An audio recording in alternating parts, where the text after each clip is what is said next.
Hello ladies and gentlemen, CaptainShack here, and welcome back to Black Desert Online, Sandbox MMORPG that I announced a while back that I'm going to be covering during the beta and possibly the release, depending on, well, whether or not it sucks. We got some new information on the open beta, the CBT2, and the actual release date. And we've got some information on the pay-to-win status and/or the cash shop status. The Russian version and the Korean version, from what I've been able to gather on forums and whatnot, is that it's become very pay-to-win and very grindy. And we're hoping that that doesn't happen with the North American, European release that's coming up. But let's get into the information that we have so far. The servers will be opening for the CBT2, that is the closed beta test 2, on the 18th of February. So in 4 days of me recording this and probably 2 days of me releasing this, if my internet holds out, that is 8 a.m. UTC is when the servers will open, and they will only be running until the 22nd of February at 8 a.m. UTC. So, the actual release, that's good coffee, the actual release is gonna be on March 3rd. Now, if you don't know what Black Desert is, I'm just gonna give a quick rundown of it. It is a pseudo-sandbox MMORPG coming out from Korea by Pearl Abyss. It's got some really unique mechanics that I can't wait to try out, like connecting cities with resource points on the map by investing, well, some type of, I don't know, like a credit that you get as you play the game, and it allows you to do all kinds of fun things like trading runs with big backpacks or with carriages. It is an action combat MMO. It means it's not tab targeting. You click, you attack. It's got combos as you unlock new and different abilities. You can even put them on your hotbar so you can play in a more classic way. There's a lot of side stuff that you can do, like buying a home, decorating it. It doesn't have, it has a pseudo-instanced version of homing where a home system where you can buy a place, and anybody can buy a place from the same building, and you'll be able to pick through a list of instances, but you can just kind of walk in. There are no loading screens in the entire game, and it is a very large, open, and beautiful looking AAA MMO, which is not something that we've had in a long time. The last really good looking MMO that blew me away was probably Age of Conan. Yeah, if anybody remembers that, and that first area that was fully voiced and then the rest of it was not, and the quests just kind of stopped. But that first couple of days of playing Age of Conan was like, wow, this looks great, the combat is fun and unique. It is crazy until you got out of the starter area. Hopefully that's not the case with this. This has been out for a while in Korea, so they've had a lot of time to add new functionality to it and a lot of time to break it. There's quite a lot of complaints about the Korean version, the Russian version having like 40 different versions of the main server that you can flip between, meaning that the population is really, really small. That has been some debate on the forums right now about how they're gonna actually set up the servers for the North American and European release. What we do know is it is gonna be, I think, a separate server. They're gonna be using a master server and then probably 2 or 3 instances of that server if the main one gets too full. I'm hoping that's not an issue. I hope everybody will be able to play on the same server, kind of like how UltimaOnline is just one universe that everybody plays in. But we'll see. We'll see how that goes. Because the positive notes on that are just, if I say, hey guys, meet me at the northern portion of the lake at so-and-so place near the desert, if anybody jumps on the server, they don't have to worry what server they're on. They just go to that place at the lake and they will find me, and there's like the event going on. So that's kind of cool. But there are a lot of side mechanics in this game that have me excited, and it kind of makes it that sandbox experience. There's also guild v guild taking over territory and whatnot. If you want to know more about the features that have kind of grabbed my attention, check out my top 10 features to be excited about video that I did a while back. All right, so let's get into the cash shop / mileage shop and talk about what they've announced so far and what kind of changes that they've already made to it. So, all right, so like I said, there are 2 shops. There's a mileage shop and a cash shop, and the cash shop is exactly what you think it is. You pay money, you pay your money, and you get your prizes. Where the mileage shop is a veteran rewards thing, where every day that you log in, you will get 100 mileage points, 100 miles per day, and you'll be able to trade those in for some of the actually the more interesting things on the cash shop. So there is a free-to-play way because this is a buy-to-play game, right? You buy a copy of the game, you can just play it. And then you buy cash shop, mostly cosmetic things. There are some game-changing things in here, but the game-changing things like, say, inventory space is something you can buy. You can open up more slots in your inventory or increase your carrying weight. You can also get, with mileage points, and like I said, you get those for 100 a day every time you log into one of your characters. And it only works for one. I think it's account-wide. So you log into one character on that account, and your account will get 100 mileage points. It doesn't matter if you log into another character, though. You won't get the 100 again.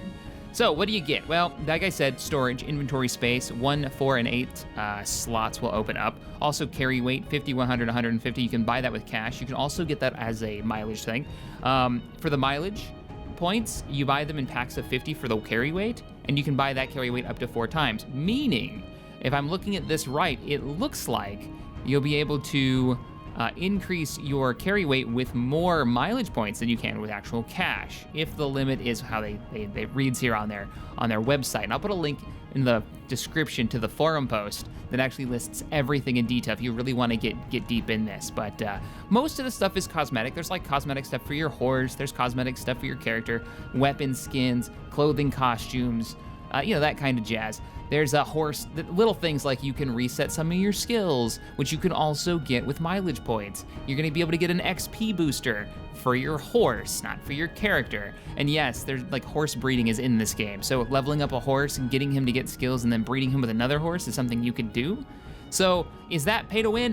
No, I don't see anything in here that really screams pay to win. Some of you might be like, oh, but there's revive potions. You can use them in PvP. Yes, you can get them with cash. But when you use them, unless they've changed things, you have like no health, so that you can just be, somebody can walk up and like sneeze at you and your character just dies, so why would you use that in PvP? And I think there's also like a weakened timer after you use one. I'm not quite sure about that, and I believe, let me check, I believe you can get that with the mileage. Yeah, you can get that with the mileage stuff, so you can still get that as a veteran reward. All right, cool. So name changing tickets, okay, that's cool. Costume stuff. You can even get custom underwear, and that's the only gear that you can get that changes your personal stats. Fancy underwear will give you a bonus to luck, apparently. That's a thing. Die boxes, and these are randomly specified die ranges, kind of like how Guild Wars used to do it back in the day. I'm not sure how they do it now.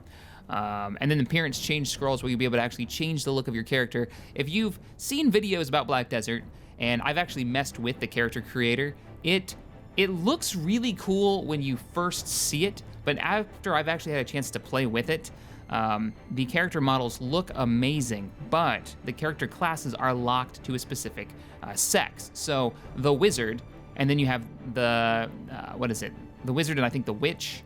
You've got the tamer, and the tamer is only female, and there's no male variant of it. There is the archer character, I think it's the ranger, the ranger, but she's only female and she looks like she's in her 20s. Now the issue with the character creator, the character customization I have is, yes, it is pretty deep in a way, it's also incredibly limiting.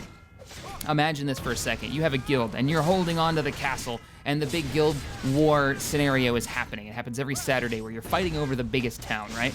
And your guild is like, all right, bring up the archer line, and your archers come out. Now, here's where the character creator fails the game populace.